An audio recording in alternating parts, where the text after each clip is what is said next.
Magandang araw mga kabayan. Ang ulam natin ngayon is paksiw na pata. Yan. Nagisa na may ginisang ano na ho, Ricardo, ilagay niyo na ho yung pata. Hugasan mo na. Yan, ilagay sa kawali. Patong siya sa bawang sibuyas po. Yan.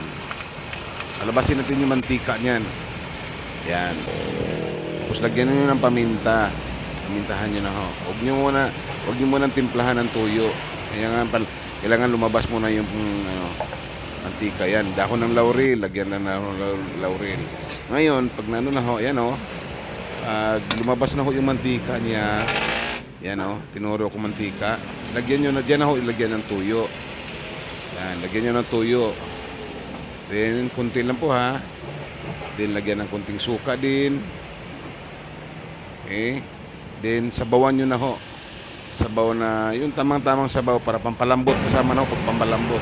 And pag malambot na ho siya, lagyan nyo na ho ng bitsin. Timplahan nyo na ho bitsin. Tapos mga sarap po.